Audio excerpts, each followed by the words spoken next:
और 11 बजे से पार्टी शुरू है आपकी, ठीक है। और मेरे ख्याल से शाम को 4-5 बजे तक ओवर हो जाएगी। क्या कम है? कम बहुत है यार, कितना नाचोगे? बाकी अपनी शादी में नाचना तुम लोग। चल बेटा, तो एक शुरू किया जाए। तो भैया लिखे, सवाल लिखे, शाबाश लिखो बेटा। 240 बच्चों की एक कक्षा में 240 बच्चों की एक कक्षा में 240 बच्चों की एक कक्षा में एक परीक्षा हुई। साथ में लिखो, कोई छूटना नहीं, लिखो लिखो जल्दी से। 240 बच्चों की एक कक्षा में 240 स्टूडेंट्स, 240 बच्चों की एक कक्षा में एक परीक्षा हुई, जिसमें 10% लोगों ने भाग नहीं लिया, पार्टिसिपेट नहीं किया, जिसमें 10% लोगों ने भाग नहीं लिया। आगे लिखिएगा, आगे लिखिएगा। परीक्षा 3 विषयों की हुई, 3 सब्जेक्ट्स की हुई, 3 विषयों की हुई। अब डैश लगा के लिखेंगे, डैश लगा के आगे लिखिए, डैश लगा के लिखिए बेटा। Reasoning, maths, GS, short form में RMG कर लो। आर मतलब रीजनिंग हो गया, मैथ्स मतलब एम मतलब मैथ्स हो गया, and G stand for GS. ऐसे ठीक है, लिखा बेटा, रीजनिंग, मैथ्स और जीएस। आगे लिखिए, आगे लिखिएगा, लिखिएगा बेटा। परीक्षा में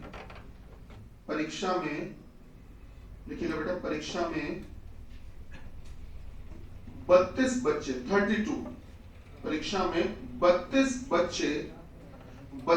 बच्चे केवल जीएस में फेल हुए।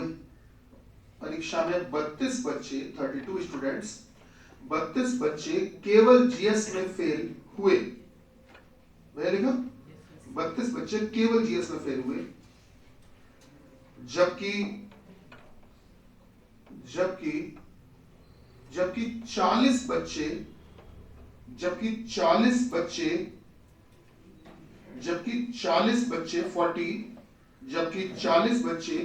केवल मैथ्स में फेल हुए, जबकि 40 बच्चे केवल मैथ्स में फेल हुए, 40 बच्चे केवल मैथ्स में फेल हुए, 40 बच्चे केवल मैथ्स में फेल हुए। आगे लिखिएगा बेटा, आगे लिखिएगा,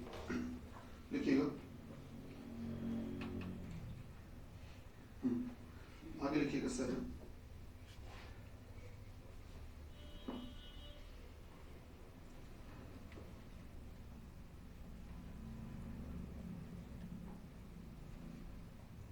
एक 144 बच्चे 144 144 बच्चे 144 बच्चे रीजनिंग में फेल हुए, 144 बच्चे रीजनिंग में फेल हुए, 144 बच्चे रीजनिंग में फेल हुए, 144 बच्चे बेटा क्या लिखा, रीजनिंग में फेल हुए। ठीक है, आगे लिखिए। तथा 20 बच्चे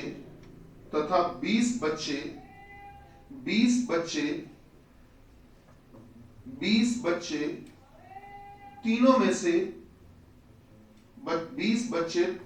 से 20 बच्चे तीनों में से किसी भी विषय में फेल नहीं हुए, 20 बच्चे तीनों में से किसी भी विषय में फेल नहीं हुए।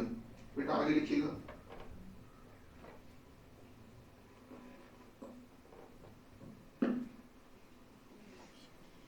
बोले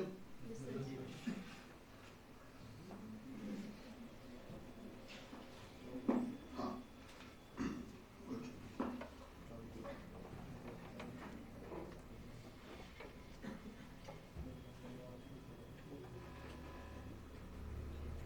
144 अच्छा, एक जगह पे भी आपने 144 एक संख्या लिखी है, लिखिए, उसको 112 कर लो। एक जगह पर आपने 144 144 एक नंबर लिखा हुआ, कहीं देखो लिखा होगा, 144 लिखा हुआ मिला, उस 144 को आप 112 112 कर लीजिए सर, भैया कर लिए, 112 कर लीजिए उस 144 को, ठीक है, 112। अब आगे लिखते हैं सर।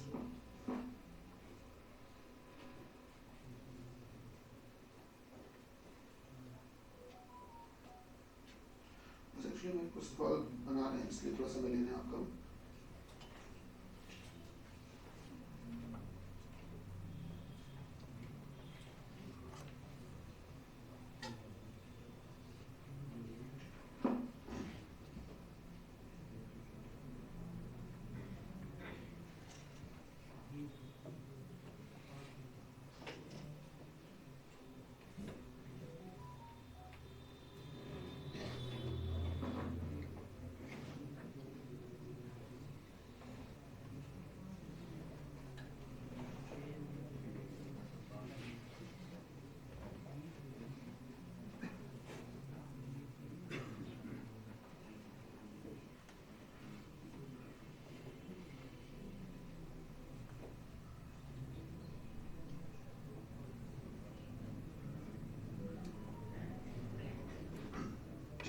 हाँ बेटा आगे लिखिए, लिखिएगा। हाँ 118 बच्चे, 118 बच्चे मैथ्स में पास हुए, 118 बच्चे मैथ्स में पास हुए, 118 बच्चे मैथ्स में पास हुए, जबकि 10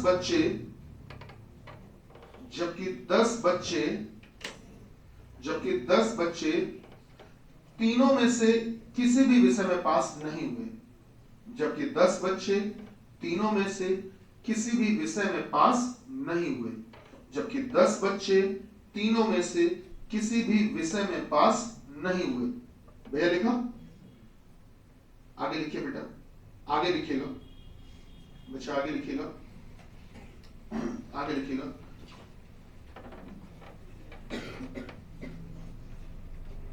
छत्तीस बच्चे मैथ्स तथा जीएस दोनों में ही पास हुए, 36 बच्चे मैथ्स तथा जीएस दोनों में ही पास हुए, 36 बच्चे मैथ्स तथा जीएस दोनों में ही पास हुए, जबकि 46 बच्चे 46 जबकि 46 बच्चे 46 बच्चे केवल जीएस में पास हुए, जबकि 46 बच्चे केवल जीएस में पास हुए, जबकि 46 बच्चे केवल जीएस में पास हुए। अब नई लाइन से लिखिए बेटा, पहला नई लाइन से पहला लिखो बेटा, बताइए कुल कितने बच्चे ऐसे हैं, पहला आप लिख लो बेटा, कुल कितने बच्चे ऐसे हैं जो केवल किसी भी एक विषय में पास हुए, लिखते चलिएगा है ना, पहले बैक टू बैक। कुल कितने बच्चे ऐसे हैं जो केवल किसी भी एक विषय में पास हुए, कुल कितने बच्चे ऐसे हैं जो केवल किसी भी एक विषय में पास हुए। दूसरा लिखिएगा, कम से कम आप क्वेश्चन नंबर 2 लिख रहे हैं, कम से कम किन्हीं 2 विषयों में पास होने वाले बच्चे, कम से कम किन्हीं 2 सब्जेक्ट्स में पास होने वाले बच्चे, कम से कम किन्हीं 2 विषयों में पास होने वाले बच्चे, कम से कम किन्हीं 2 विषयों में पास होने वाले बच्चे कक्षा के कुल बच्चों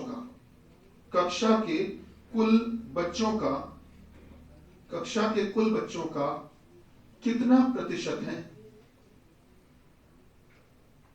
कक्षा के कुल बच्चों का कितना प्रतिशत है। आपने सवाल ही लिखा है कि कम से कम किन्हीं 2 विषयों में पास होने वाले कुल बच्चे कक्षा के कुल बच्चों का कितना प्रतिशत है? बेटा तीसरा लिखिएगा सर, तीसरा लिखिएगा बच्चा, तीसरा लिखिएगा, तीसरा लिखिएगा, तीसरा लिखिएगा बेटा। जीएस में पास होने वाले, जीएस में पास होने वाले बच्चों, जीएस में पास होने वाले बच्चों, जीएस में पास होने वाले बच्चों और मैथ्स में फेल होने वाले बच्चों, और मैथ्स में फेल होने वाले बच्चों। भैया आप लिख रहे हैं जीएस में पास होने वाले बच्चों और मैथ्स में फेल होने वाले बच्चों के बीच, मैथ्स में फेल होने वाले बच्चों के बीच क्रमशः क्या अनुपात है? क्रमशः क्या अनुपात है? रिस्पेक्टिव रेशियो क्या है? क्रमशः क्या अनुपात है? 3 लिख लीजिए। चौथा लिखिए, चौथा लिखना बेटा, चौथा लिखो बच्चा, लिखेगा, लिखेगा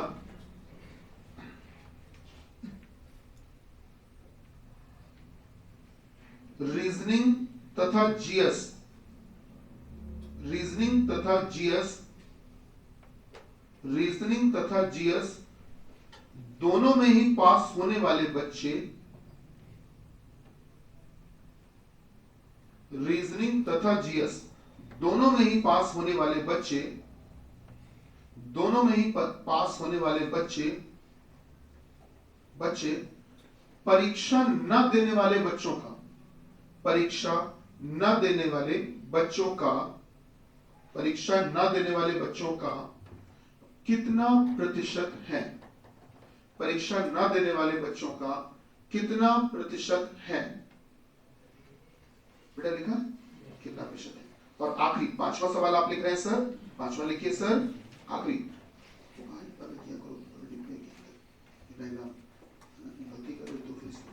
बेटा 5वां आखिरी लिखो बच्चा, 5वां लिखिएगा, आखिरी लिखिएगा।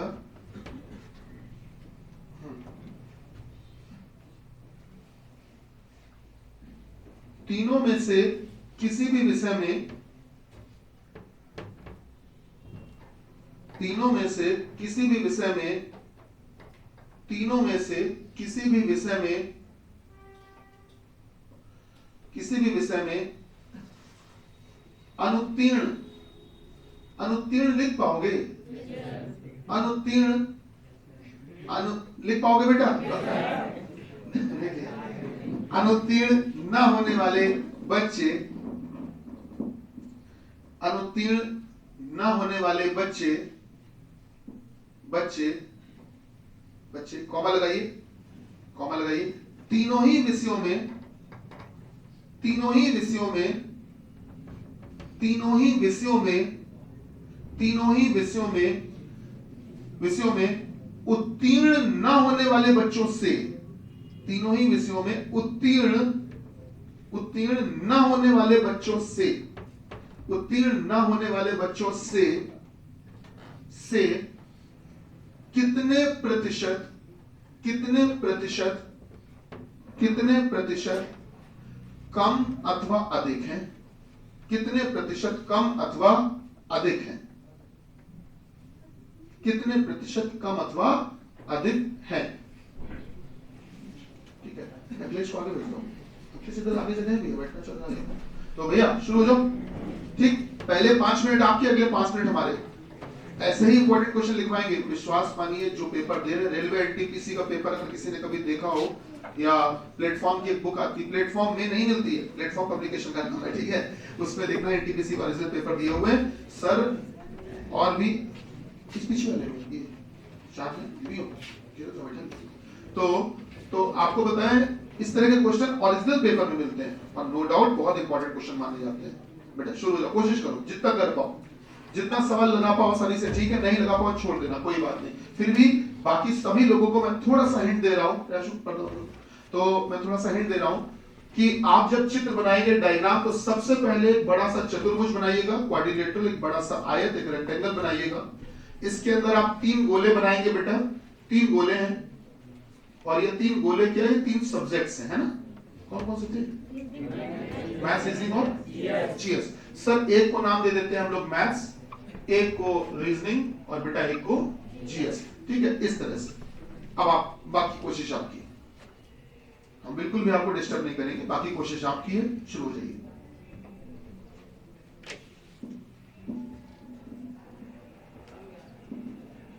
सॉल्व हो गए क्वेश्चन? सॉल्व हो गए, शाबाश। गर्ल्स आप लोग शिफ्ट हो जाओ, बेटा ये बेटी बिल्कुल किनारे हो जाओ, पूरा शिफ्ट हो, मैक्सिमम शिफ्ट। डायग्राम बन पाए अच्छी बात है, नहीं आप बन पाए कोई बात नहीं, कोशिश करना। उठ पटाख पेन चलाओ नहीं, छोटे बच्चों में पेंसिल पकड़ा दी जाती थी, तो कुछ तो बनाओगे, तो वो कुछ भी बनाया करते थे, डिजाइन विजाइन, वैसे कुछ तो ट्राई करो।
बेटा तुम या तो तुम भैया या तो ये जो बैठे हैं ऐसे करो तो क्या देखो वो भी आ जाए, खुद भी आ जाए, आगे रखो। आओ बेटा नीचे तेरी सीट व्यवस्था करो, ये रिसीव कर दी तुम शेयर ऐसे कर लो, शेयर नहीं सीट मान लो।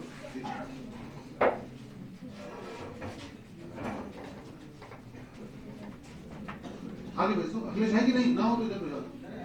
ठीक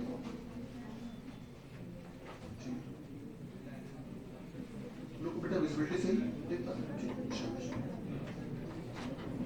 काम करो। मोबाइल से अपने क्वेश्चन निकाल के क्वेश्चन उसकी बगल में कॉपी लेके वो क्वेश्चन मोबाइल से मोबाइल है और क्वेश्चन इसलिए बोल रहा हूं। बच्चों कुछ डायग्राम बन पाया?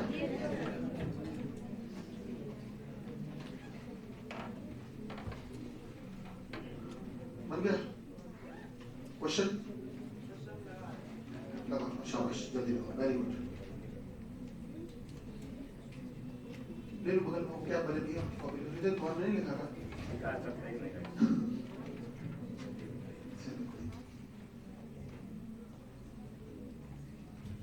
आप लोग गर्ल्स चलो बात में आए, आप लोग फोटो हिस्ट्री का क्वेश्चन की मोबाइल से बगल से फोटो क्लिक कर लीजिए। क्वेश्चन जो है ना, क्वेश्चन इंपॉर्टेंट है, इसलिए मैं सजेस्ट करूंगा उसको आप जरूर रखिए अपने पास।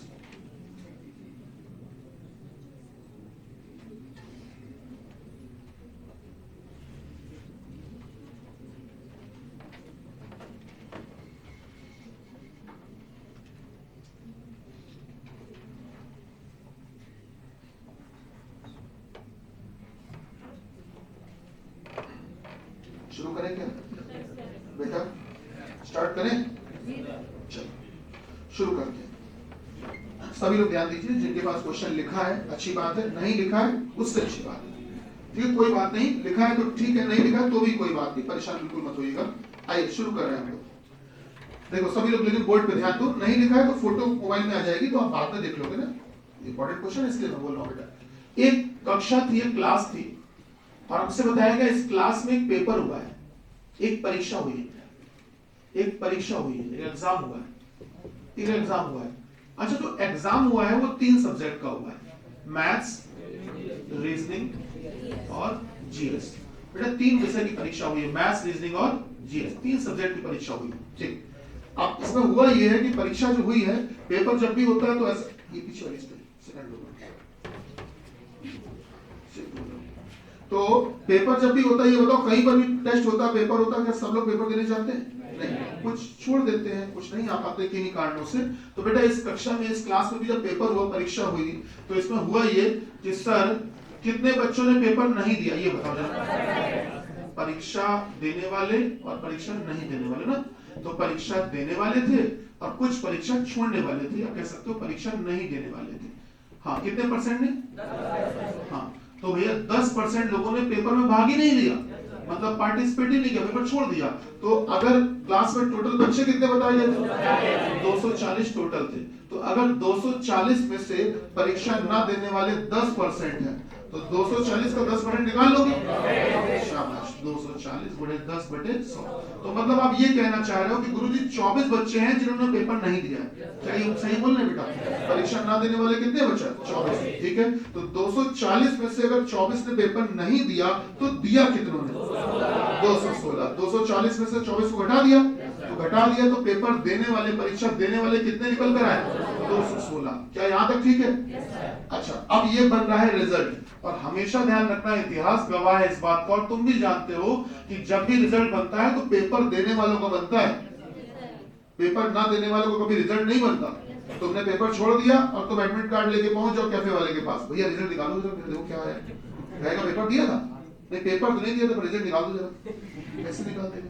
तो मेरा कहने का मतलब है कि पेपर देने वाले थे 216। तो बेटा ये जो रिजल्ट तैयार हो रहा है, ये इस बड़े से डिब्बे के अंदर ये 216 लोगों का तैयार हो रहा है।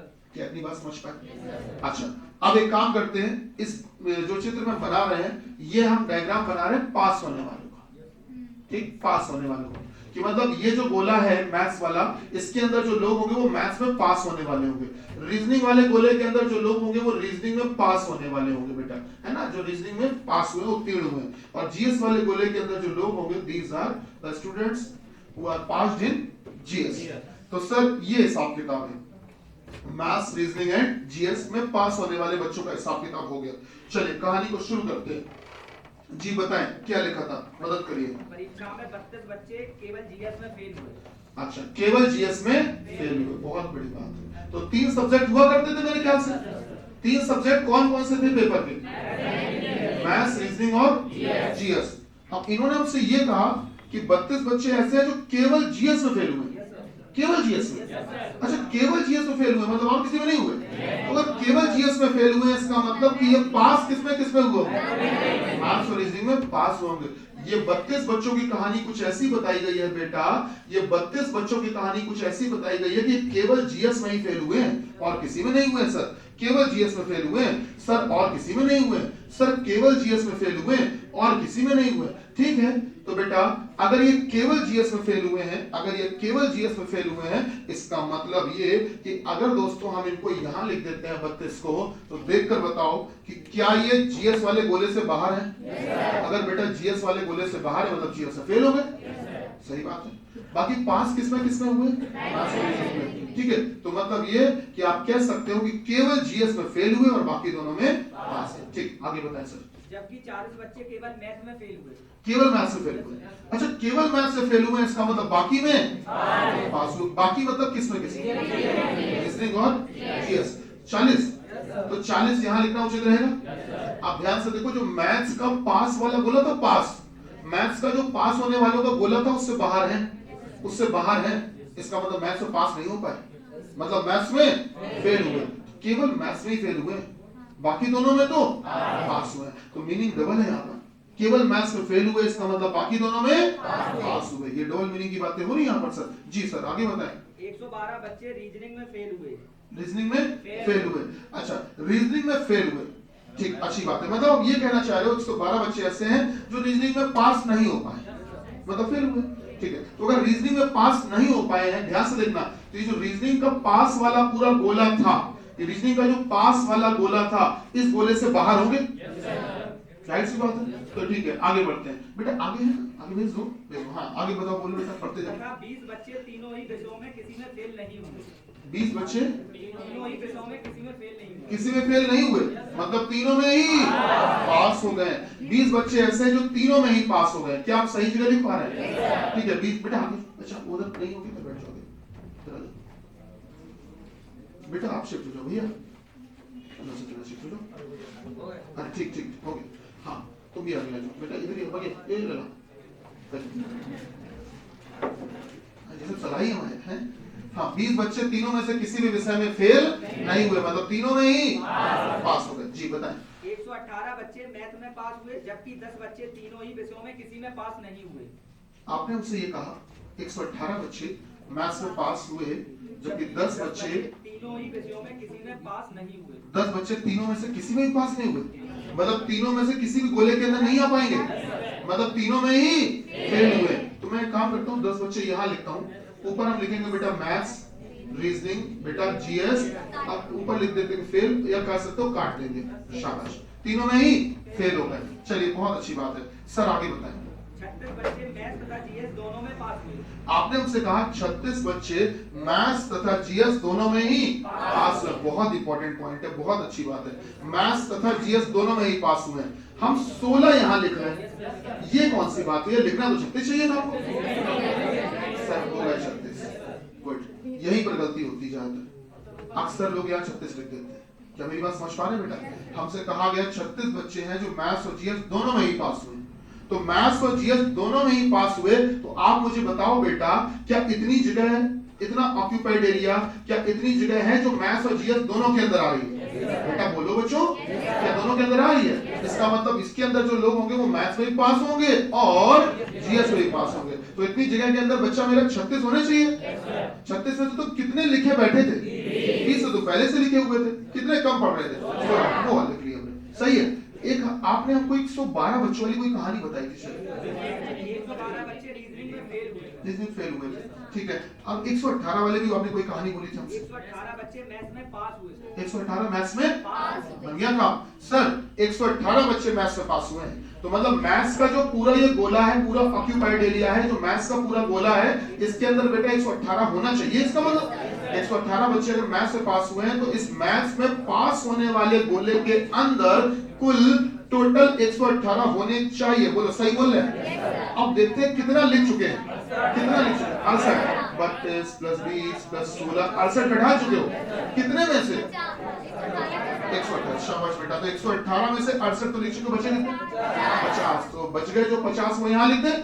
शाबाश बेटा। 112 वाली बात हम दोबारा तुम्हें थोड़ा परेशान करेंगे। बोलो बेटा। 112 बच्चे रीजनिंग में फेल हुए, मतलब रीजनिंग में पास नहीं हुए, कह सकते हैं। ठीक सर, 112 बच्चे हैं जो रीजनिंग में पास नहीं हुए। दोस्तों एक बात ध्यान देना, रीजनिंग का किसमें? वेरी गुड, अभी वहीं से परेशान हो, पता था वहीं तक जाओगे, अभी तो मैं लगा ला है। 112 वाली बात को पहले पूरा करते हैं। 112 बच्चे हैं जो कि रीजनिंग में पास नहीं हुए। तो रीजनिंग का जो पास वाला गोला है, रीजनिंग देख पा रहे हो आप लोग बेटा? देख पा रहे हो बच्चा? रीजनिंग का जो बेटा पास वाला गोला है, इसके अंदर जो बैठे होंगे वो रीजनिंग में पास हुए होंगे। इसका मतलब इस गोले के अलावा जितना भी कुछ है वो सब रीजनिंग में पास नहीं हुए। सही बात है। तो भैया ने हमसे ये कहा कि गुरुजी 112 बच्चे हैं जो रीजनिंग में पास नहीं हुए हैं, तो इस गोले के अलावा जो कॉम्प्लीमेंट्री एरिया जितना भी बच गया है उन सब में जोड़ जाड़ के 112 आना चाहिए। 50 ये इस गोले से बाहर है, 50 ये, 16 ये, कितना 66 और 10 76 लिख चुके हो। 112 में से बेटा 112 में से 76 बच्चा घटाओ 36, तो 36 जो बचा वो यहाँ लिख दीजिए। इसके अलावा कोई जगह ही नहीं बच पा रही हमारे अलावा हमारे पास। अच्छा, अब अगर आप देख पा रहे हो तो केवल एक जगह बची है जहां पर मैंने तो कुछ भी नहीं लिखा है सर, वो जगह है ये। सही बात है। अच्छा, अब एक काम करते हैं, हम ये देख लेते हैं कि 216 में से हम कितना फैसला अभी तक कर चुके हैं। कुछ भी माइनस मत करना कि 32 से 20 घटा दो, मत करना बेटा, ठीक। अभी जो हम कह रहे हैं उसको सच मानते हुए आप इन सबको जोड़ लो, जो भी दिया गया उसको जोड़ो, पूरा जोड़ो। कौन सा रहेगा बेटा? हाँ तो हो गया। तो कितने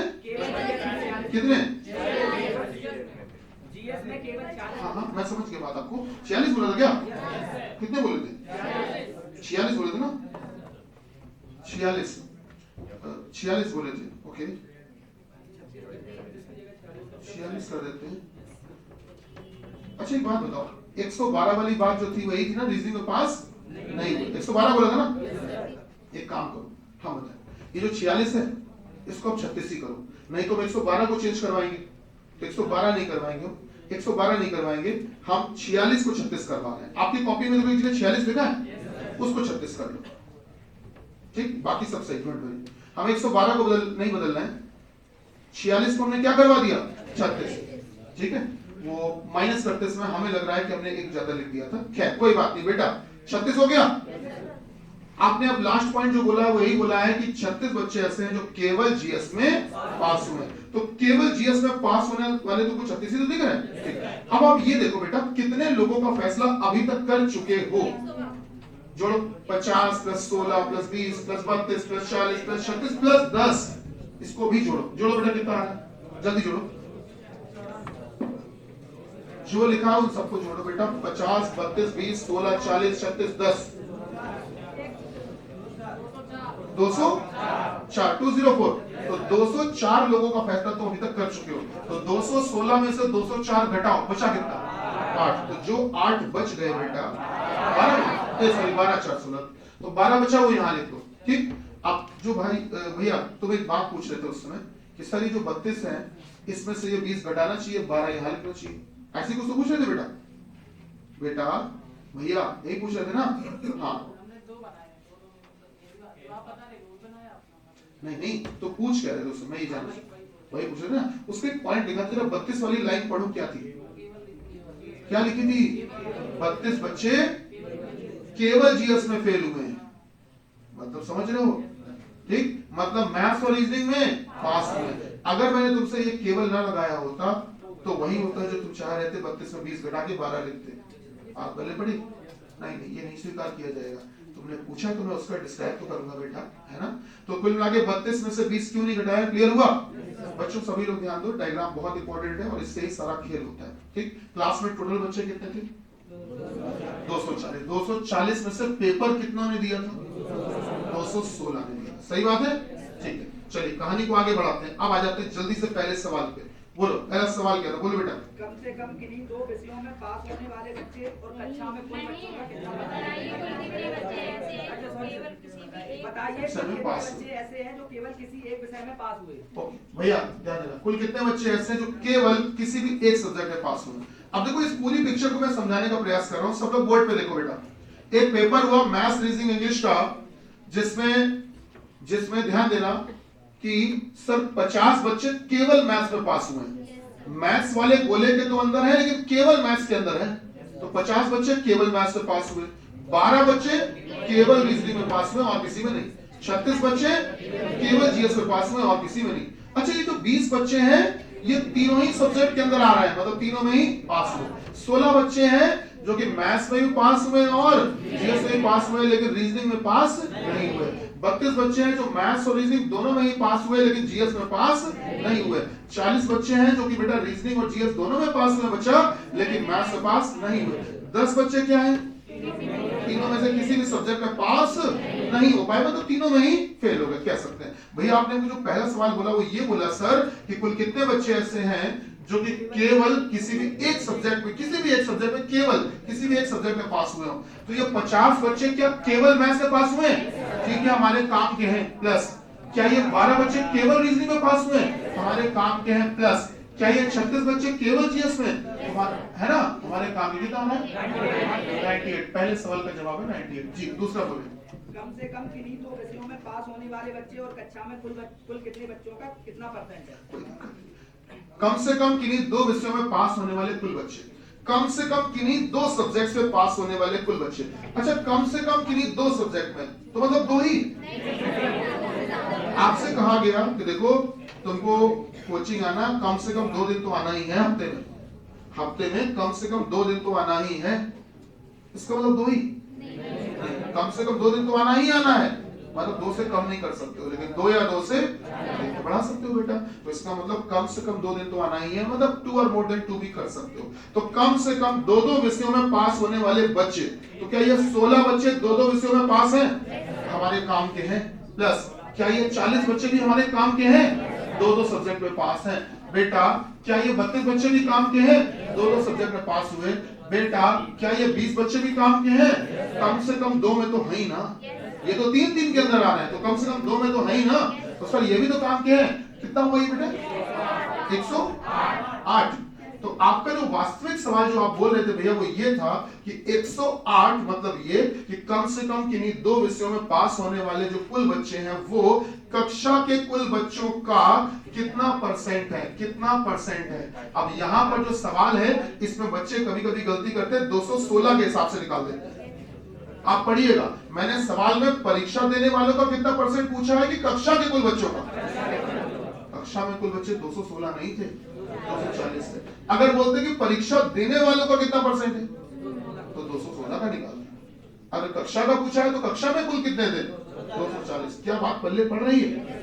सर सॉल्व कर देंगे 108/240 into 100 45 पूरा तो 45% ये इसका आंसर है। जी तीसरा बताएं सर। जीएस में पास होने वाले बच्चों तथा मैथ में फेल होने वाले बच्चों के बीच क्रमशः अनुपात क्या है? केवल तो कहीं नहीं लगा। आपने बोला है जीएस में पास होने वाले बच्चों, तो बेटा जीएस वाला गोला पूरा जोड़ दो, पूरा जोड़ के बताओ कितना? 102। तो जीएस में पास होने वाले बच्चों और मैथ में फेल होने वाले बच्चों और मैथ्स में फेल होने वाले बच्चों। अच्छा ये जो मैथ्स का पास वाला गोला है इसको छोड़कर जितना भी कुछ है वो सब मैथ्स से फेल हुआ है। तो 12 + 36 + 36 इस 12 + 40 + 36 76 हमारा 112। चलिए 112 हो गया बेटा, आप सही है। हाँ अब सुनो भैया लोगों थोड़ी मदद करो बेटा, ये जो मैथ्स का पास वाला बोला उसको छोड़ के बाकी सबको जोड़ो 98 है ना।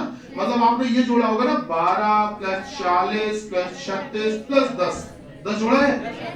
हाँ नहीं जोड़ा होगा 98।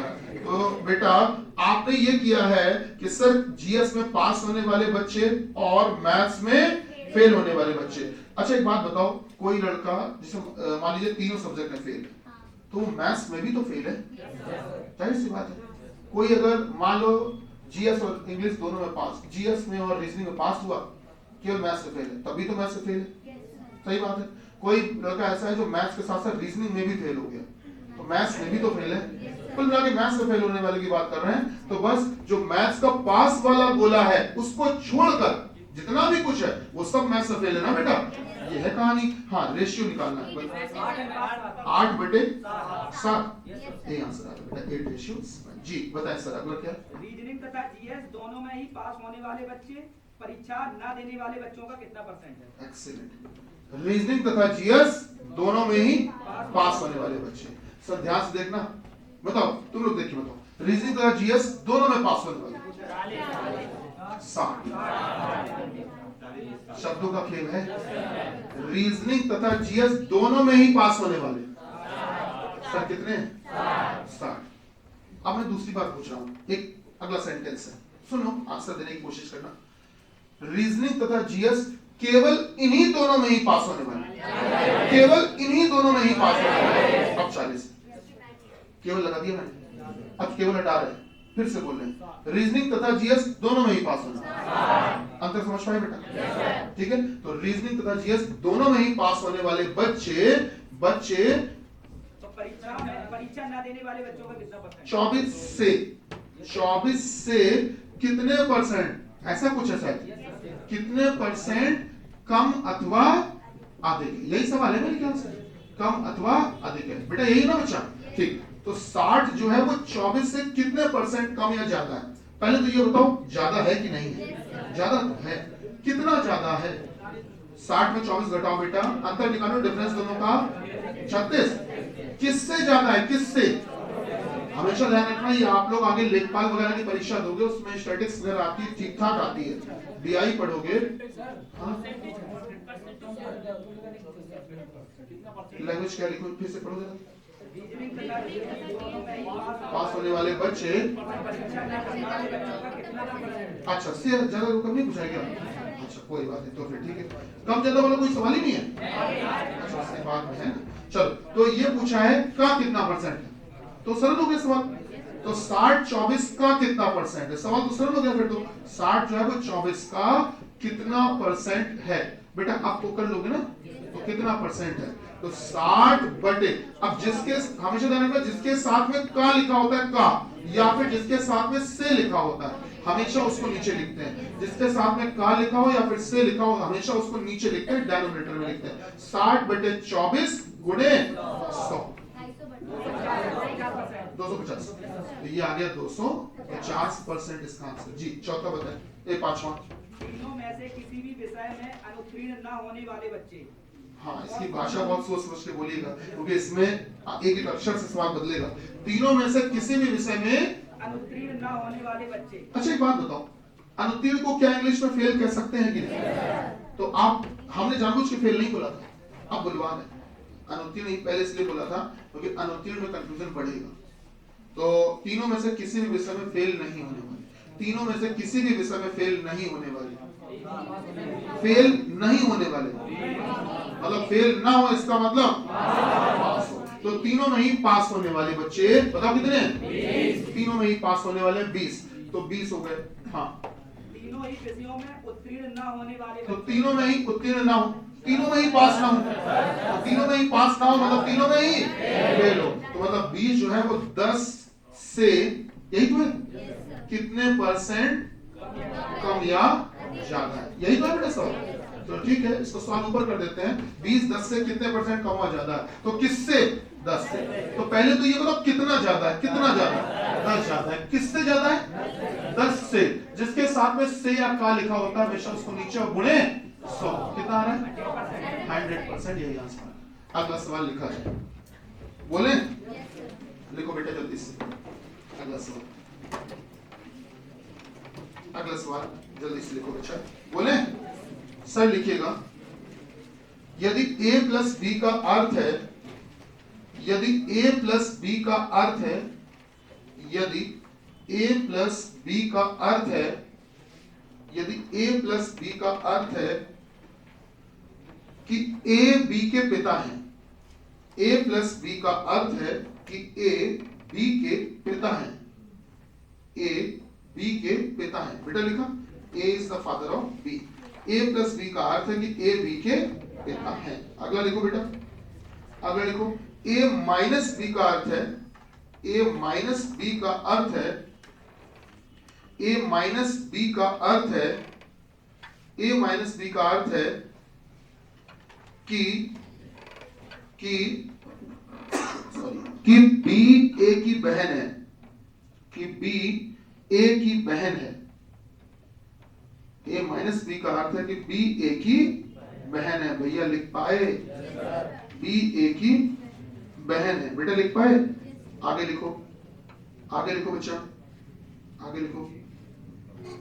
a इंटू बी, a गुणे b का अर्थ है, a गुणे b का अर्थ है, a इंटू b का अर्थ है, a इंटू b का अर्थ है कि a b की माता है, a b की माता है, a b की माता जी है, a b की माता जी है, a b की माता जी है। बेटा लिखा, a इंटू बी का अर्थ है कि a b की माता जी है। और अगला लिखो, अगला a divided by b, a भागित b, मतलब a डिवाइडेड बाई b का अर्थ है, a डिवाइडेड बाई b का अर्थ है, a डिवाइडेड बाई b का अर्थ है कि b a का भाई है। a डिवाइडेड बाई b का अर्थ है, a भागित b का अर्थ है कि b a का भाई है। भैया लिख पाए? तो बताइए कि नीचे दिए गए समीकरण में, तो बताइए कि नीचे दिए गए समीकरण में, तो बताइए कि नीचे दिए गए समीकरण में, तो बताइए कि नीचे दिए गए समीकरण में Q का W से क्या संबंध है? नीचे दिए गए समीकरण में Q का W से क्या संबंध है? Then how is Q is related to W in the following equation? Then how is Q is related to W in the following equation? तो बताइए कि नीचे दिए गए समीकरण में Q का W से क्या संबंध है। चलिए मैं इक्वेशन लिख रहा हूं, इस इक्वेशन में आपको ये बताना है कि Q का W से क्या संबंध है। आइए देखते हैं।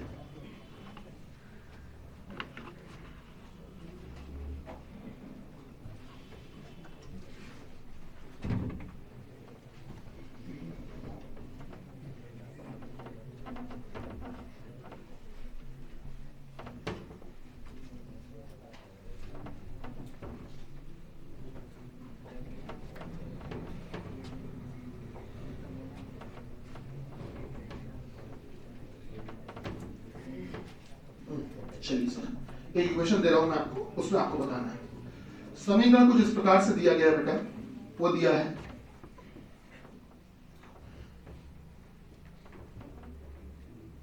चलो क्यू से शुरू करें, बी मतलब क्यू से Q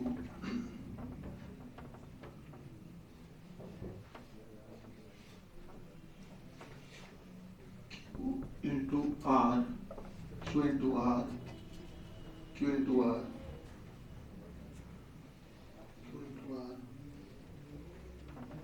divided by B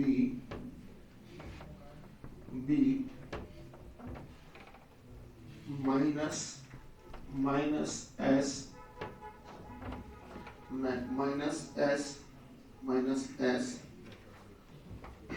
plus W। इसमें बताना है कि Q का W से क्या संबंध है। Q का W से क्या संबंध है, समीकरण नोट कर लीजिए सर। ये डिवाइड लगा बेटा, भाग का निशान, मेरे ख्याल से समझ पा रहे होंगे, शायद आप समझ पा रहे होंगे। जल्दी नोट करो बेटा, ये डिवाइड का साइन लगा, भाग का निशान। हो सकता है भैया, हो सकता है, और देखिए प्रयास करिए।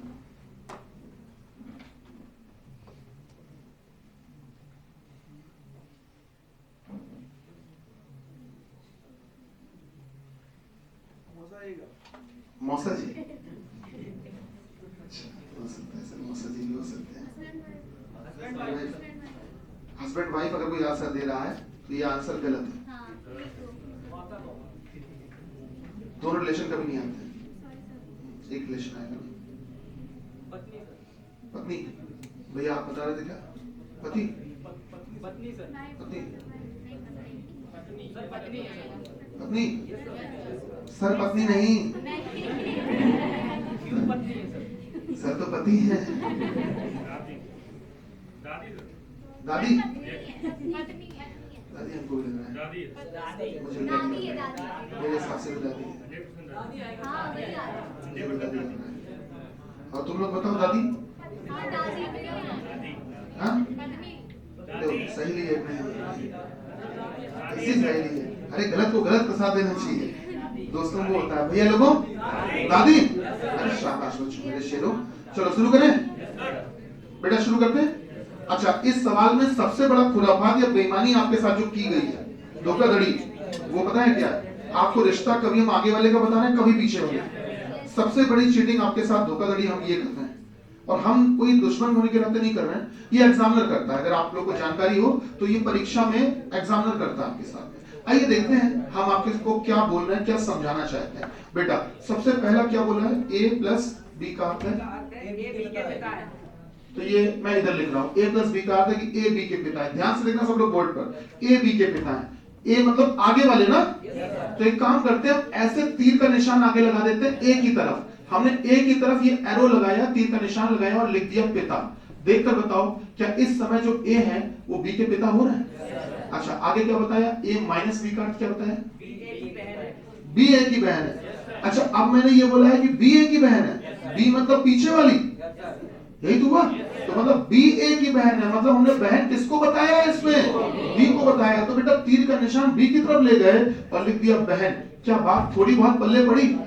सर b a की बहन है, b क्लियर हो रहा है जी? आगे बताते हैं, बताइए। अच्छा आगे अपने हमसे ये कहा बेटा कि गुरुजी a इंटू बी का अर्थ है कि a b की माता है। a माता है मतलब आगे वाली a माता है ना जी। फिर आगे आपने बताया a डिवाइडेड बाई b का अर्थ है कि b a का भाई है। किसको भाई बोला आपने? b को। किसको भाई बोला? b को। b a का भाई है मतलब ये पीछे वाला b यही भाई है।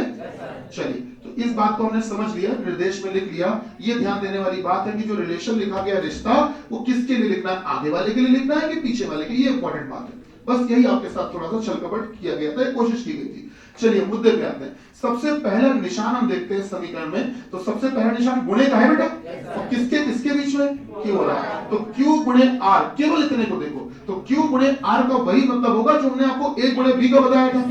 तो देखो यहाँ ए बी है, वहां क्यू आर हो गया, अक्षर भले बदल गए हो लेकिन आपको केवल निशान, ये सिंबल देखना होता है, चिन्ह देखना होता है। तो अगर किन्हीं दो लोगों के बीच में गुणे का निशान लग रहा है, अगर किन्हीं दो लोगों के बीच में मल्टीप्लाई का साइन लग रहा है, तो फिर इसका मतलब होता है माता, वो भी कौन, आगे वाला कि पीछे वाला, आगे वाले को माता। तो Q इंटू आर का मतलब होगा Q आर की माता है। तो मतलब आप ये कहना चाह रहे हो कि गुरुजी जो Q है ना, Q है सर, वो माता है। बोलिए क्या आपके हिसाब से मेरा बेटा हमने सही लिखा? मैंने बोल दिया Q आर की माता है। हमने माता रिलेशन जो लिखा है वो देखो तीर का निशान किसकी तरफ लगाया, Q की तरफ। तो इसका मतलब यहाँ हमने माता किसको कहा है, Q को। चलिए आगे बढ़ते हैं। अगला निशान है डिवाइड का, किसके किसके बीच में, R और B। तो R divide B, R divided by B, R भागित B। R डिवाइडेड B का अर्थ वही होगा जो आपको A डिवाइड B का बताया था। तो A डिवाइड B का मतलब होता है भाई। भाई कौन, आगे वाला कि पीछे वाला, पीछे वाला। तो बेटा R डिवाइडेड B में जो भाई होगा वो कौन होगा, B होगा। मतलब ये कि आपने कहा कि सर जो भाई लिखेंगे वो किसकी तरफ लिखेंगे, B की तरफ लिखेंगे। क्या बात थोड़ी बहुत पल्ले पड़ी? अच्छा बच्चा आ जाओ माइनस पे, B minus S। B minus S का मतलब रिश्ता देख के बताओ, बहन। कौन बहन, पीछे। तो मतलब कि B माइनस S का मतलब आपने बहन तो कहना है लेकिन किसको कहना है, पीछे वाले को। तो आप बताओ B माइनस S में पीछे कौन है, S। तो मतलब ये कि S is the sister of B, या कह सकते हो S B की बहन है। बोलिए क्या कबूल है? बहुत बढ़िया। चलिए आगे बढ़ते हैं। S plus W, S plus W का अर्थ क्या है बेटा, बोलो बोलो, पिता। कौन पिता, मतलब S पिता है। अगर आप कंपेयर करते हो, तुलना करते हो, तो S को आपने क्या कह दिया, पिता। अच्छा यहाँ पर एक चीज गड़बड़ हो गई है ना, हाँ यहाँ गड़बड़ ये हो गई, हम समझ गए तुम लोग कहाँ टेंशन में आ गए थे।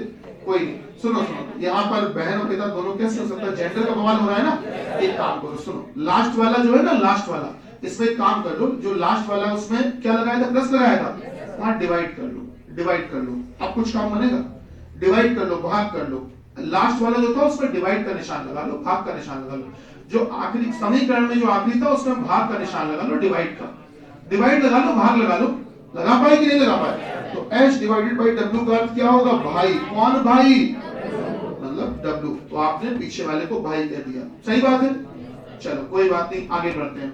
अब एक बात समझने का प्रयास करिए। हम लोग ये करते हैं कि जो पुरुष है बेटा, मेल, उनको हम लोग दिखा देंगे प्लस निशान से, प्लस साइन से, और जो फीमेल्स है, महिलाएं, उनको हम दिखाएंगे माइनस साइन से। क्या ये बात सही है? अच्छा देखिए होता क्या, बेसिकली सवाल हम रैंडम बना रहे होते हैं, तो बनाते समय बीच में कभी एक सवाल बना रहे होते, दूसरा सोच रहे होते हैं कि अब अगला क्या किस बारे में बनाएंगे, तो कभी कभी डिस्ट्रक्शन के नाते वो चीजें गड़बड़ हो जाती हैं, वो मैं देख पा रहा हूँ। खैर कोई बात नहीं, लेकिन आप लोग शायद मेरा मकसद समझ पा रहे हैं जो मैं आपको करवाना चाह रहा हूँ सवाल उसमें। बेटा बच्चा रिश्ता क्या पूछा था, ये बताओ, Q का W से क्या संबंध? अच्छा यहाँ पर जो माता कहा है, माता किसको कहा है, तो बीइंग अ मदर, एक मम्मी या माता होने के नाते महिला होगी। बेटा यहाँ भाई किसको बोला है, भाई। भाई जिसकी तरफ ये तीर का निशान, रिश्ता उसी के लिए। तो B प्लस होगा बेटा, बहन किसको बोला है, S को, माइनस। बेटा भाई W को प्लस। क्या सही चल रहा है?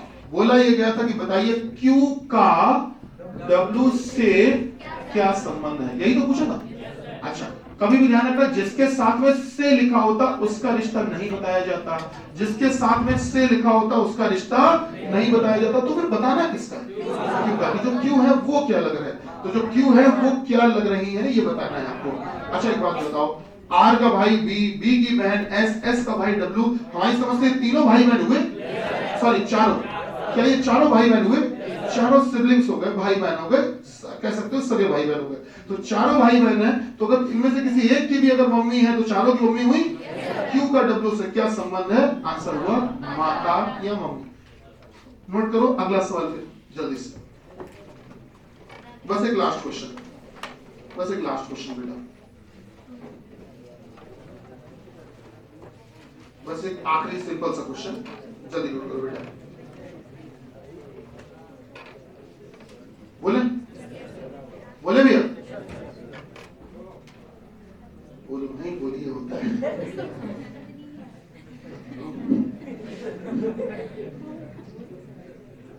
चलिए, कोई बात नहीं। अगर हमारे पिताजी की लोग ये प्रतिक्रियाएं देख लें, जब हम पढ़ा रहे हो और तुम ये बोलो, ये तो सुन लें, क्या जी बताओ, तुम्हारी कोई इज्जत नहीं है अपनी क्लास में? क्या कोई नहीं, ये अलग अलग प्रतिक्रियाएं होती हैं, लेकिन हम जानते दिल से तुम बहुत इज्जत करते हो। अरे बस बस वही काफी है। बेटा इसको नोट कर लिया? आइए आगे सवाल पे आते हैं। लिखिएगा, लिखिए 20 सेंटीमीटर 20 सेंटीमीटर, बच्चा लिखो 20 सेंटीमीटर भुजा के 20 सेंटीमीटर।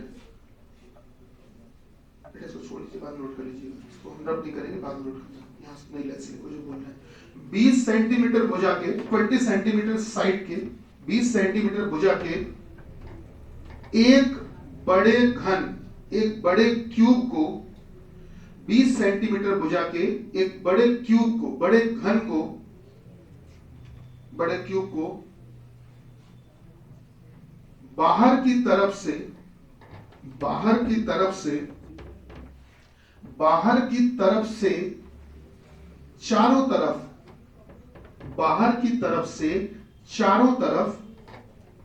चारों तरफ हरे रंग से रंग दिया जाता है।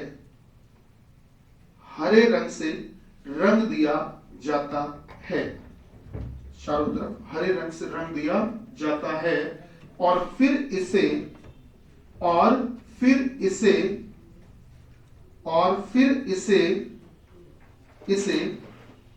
25 रुपए प्रति कटाई, ₹25 फॉर ईच कटिंग, 25 रुपए प्रति कटाई, बेटा लिख पाओगे? 25 रुपए प्रति कटाई, 25 रुपए प्रति कटाई की दर से, 25 रुपए प्रति कटाई की दर से, 25 रुपए प्रति कटाई की दर से इस प्रकार से काटा जाता है, इस प्रकार से काटा जाता है, इस प्रकार से काटा जाता है, इस प्रकार से काटा जाता है, इस प्रकार से काटा जाता है कि यह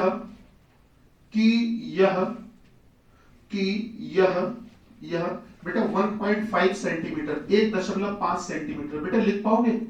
1.5 सेंटीमीटर, 1.5 सेंटीमीटर, बेटा लिख पाए?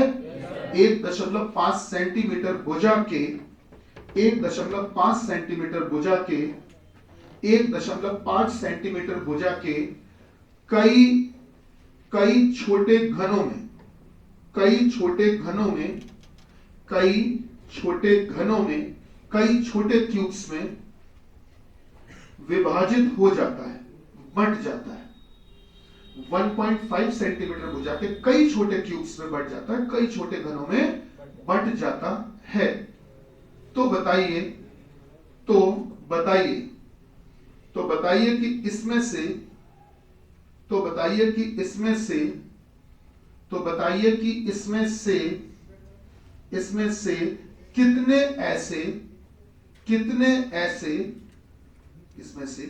कितने ऐसे छोटे घन निकलेंगे, इसमें से कितने ऐसे छोटे क्यूब्स निकलेंगे, इसमें से कितने ऐसे छोटे क्यूब्स निकलेंगे, इसमें से कितने ऐसे छोटे क्यूब्स निकलेंगे, कितने घन निकलेंगे। बेटा अब डैश लगा दीजिए, डैश लगा के नीचे नई लाइन से लिखेंगे।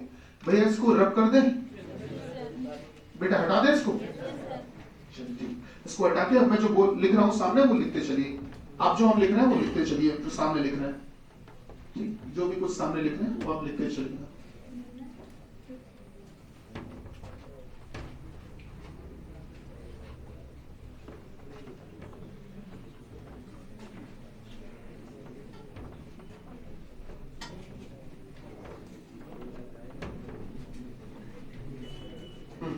बेटा नीचे नई लाइन से लिख रहे हो बेटा, है बच्चा? पहला लिखो, नई लाइन से आप पहला लिखोगे बेटा, इसमें पहला नई लाइन से लिखो, पहला है जिनकी, लिखो बेटा, जिनकी 3 सतह रंगी हो, which have 3 colored surfaces, जिनकी 3 सतह रंगी हो। ठीक है। अच्छा, बैंकिंग में भी इसके क्वेश्चन मिलते हैं, ये बड़ा आपको सुनने में अजीब सा लगेगा, बट बैंकिंग में ही मिलते हैं, बस सवाल पूछने का पैटर्न थोड़ा सा चेंज हो जाता है। ठीक है, सवाल पूछने का पैटर्न थोड़ा सा चेंज हो जाता है, बट ये जो मैं लिख रहा हूं बोर्ड पे, ये सवाल आपको बैंकिंग में ही मिलते हैं। ठीक, जब हम आपको टॉपिक पढ़ाएंगे तो उसमें जो शीट प्रोवाइड करेंगे उसमें बकायदा आपको लिखा हुआ आप देखोगे कि हाँ सर पूछे गए थे, और उसमें ईयर भी मेंशन है, बैंक भी, सारी चीजें। तो इस सभी के लिहाज से काम की चीजें। तो पहला क्या लिखा, विच हैव, पहला क्या लिखा बेटा, विच हैव 3 कलर्ड सर्फेसेस, मतलब विच हैव 3 कलर्ड सर्फेसेस, मतलब विच हैव 3 कलर्ड सर्फेसेस, जिनकी कितनी सतह रंगी हो, 3 सतह रंगी हो। चलो बढ़िया बात है। अब दूसरा है बेटा, जिनकी 2 सतह रंगी हो। दूसरा आपसे पूछा गया जिनकी 2 सतह रंगी हो, मतलब विच हैव 2 कलर्ड सर्फेसेस, जिनकी 2 सतह रंगी हो। सर फार्मूला होता है n-2 into 12। शाबाश, बहुत बढ़िया, n-2 into 12, ये इसका फॉर्मूला है बेटा। तीसरा है जिनकी 1 सतह रंगी हो, which have only 1 colored surface, which have only 1 colored surface, जिनकी 1 सतह रंगी हो। मदद करो, n-2 का होल स्क्वायर, बोलो नहीं, बोलो, into 6। शाबाश, n-2 का whole square into 6, very good. चलो बेटा आगे बढ़ते हैं बच्चा। चौथा है जिनकी 1 भी सतह ना रंगी हो, यही तो है, जिनकी 1 भी सतह ना रंगी हो, जिनकी 1 भी सतह ना रंगी हो, मतलब ये कि which have no colored surface, जिनकी 1 भी सतह ना रंगी हो। फार्मूला है n-2 का होल क्यूब। शाबाश बेटा, n-2 का होल क्यूब, ये इसका फार्मूला है। which have no colored surface, जिनकी 1 भी सतह ना रंगी हो बेटा, which have no colored surface, जिनकी 1 भी सतह ना रंगी हो, which have no colored surface, मतलब जिनकी 1 भी सतह ना रंगी हो। ये बेटा इसका फॉर्मूला क्या होता है बेटा, n-2 का होल क्यूब। अच्छा, अब आ जाओ 5वें पे, अब आ जाओ बेटा 5वें पे। 5वें की बात करते हैं। 5वां बोला गया बेटा कि बड़े घन को, घन मतलब होता है सर क्यूब, घन मतलब क्या होता है, क्यूब। घन मतलब क्यूब, जैसे आप लोगों ने आइस क्यूब्स देखे होंगे, अगर आइस लाइक दैट, ठीक है ना, वो आइस क्यूब की तरह ही शेप होता है, बड़ा सा होता है सॉलिड क्यूब, उसको ही काटना होता है कलेक्ट करके। तो बड़े घन को कुल काटे जाने की संख्या, ठीक है, काटे जाने की संख्या, बड़े घन को कुल काटे जाने की संख्या, इसको कहते हैं नंबर ऑफ कटिंग्स। ठीक है, बड़े घन को कुल काटे जाने की संख्या होती है बेटा 3 into n-1। शाबाश बेटा। अब आते हैं छठे पे। तो ये तो हो गया बड़े घन को कुल काटे जाने की संख्या। ये सब सवाल ही चल रहे हैं, मैं फार्मूले भी लिखवाता चल रहा हूं, यही सवाल है आपके बेटा। पेपर में ऐसे ही सवाल पूछे जाते हैं, मतलब यही सवाल की लैंग्वेज होती है। उधर वाला हिस्सा वो लिखकर नहीं देते हैं, वो तुम्हें खुद से सॉल्व करना पड़ता है। ठीक है, ये भाषा लिख कर देते हैं। तो बड़े घन को कुल काटे जाने की संख्या। ठीक, अब आते हैं बेटा कि कुल मजदूरी, इसको बोलते हैं टोटल वेजेस, इसको बोलते हैं टोटल वेजेस, कुल मजदूरी, टोटल वेजेस। ये मजदूरी वाले सवाल तो मैथ्स में भी है ना, हाँ वही बेटा, टाइम एंड वर्क चैप्टर में वही। तो प्रति कटाई की दर,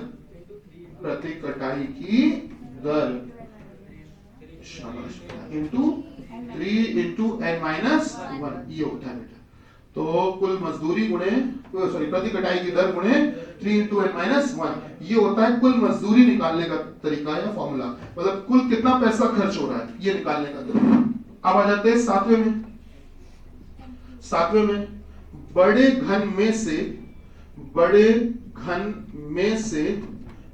से प्राप्त होने वाले, बड़े घन में से प्राप्त होने वाले बेटा कुल छोटे घन, कुल n क्यूब, कुल छोटे घन, मतलब आपने, मतलब ये कि बेटा आपने एक बड़ा सा क्यूब लिया, उसको काटा, तो कितने छोटे छोटे घन निकले, सर फार्मूला होता है n क्यूब।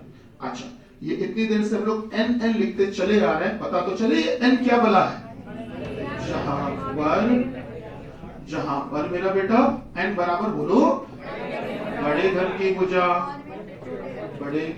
भुजा बटे छोटे घन की भुजा, मतलब ये side of large cube upon side of small cube.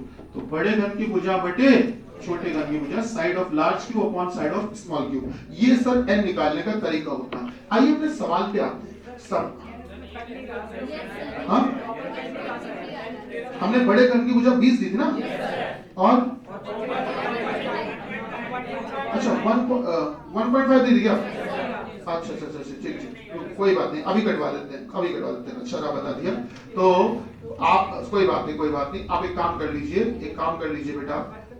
हाँ 2.5 ना करो, चलो सुनो, उसको वही रहने दो, 1.5 ही रहने दो। आप एक काम करो, 12 कर लो, 20 की जगह 12 कर लो।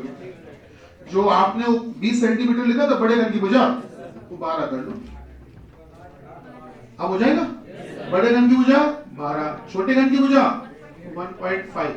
चलो दशमलव हटाएं, 0 लगाएं, 15 अट्ठे, क्या n का मान 8 आ गया? अब ये n का मान आपको 8 सब में रखना है, n की वैल्यू 8 सब में रखें। देवी जी शुरू हो जाए फटाफट से, शाबाश। n की वैल्यू 8 जल्दी रखो बेटा, n की वैल्यू 8 जल्दी से। रंजीत तुम इस तरफ आ जाओ।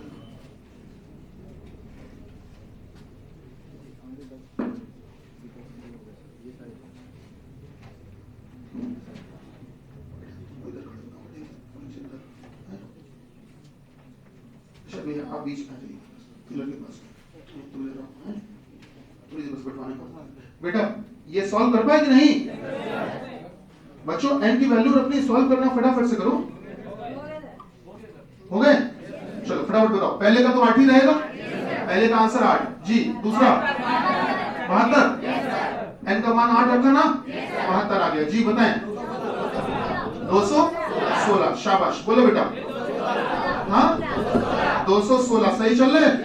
अच्छा पांचवे का बोलो 21, 21 ठीक है, 21 लिख लिया। बोलो 525, 525 शाबाश। बोलो 512 सही बात है। ऊपर के जो 4 हैं इनको जोड़कर हमेशा आखिरी वाले के बराबर आता है, और आएगा तो भी आपका आंसर सही है। ऊपर के चारों को जोड़िए और लास्ट वाले के बराबर आना चाहिए। अगर आ रहा है मीन्स आपने जो भी कुछ किया वो बिल्कुल सही किया होगा। क्या बात समझ पा रहे हैं? चलिए जल्दी से मैं आपके आई कार्ड आपको वापस कर रहा हूं, ये कल लेकर आना है, ठीक है।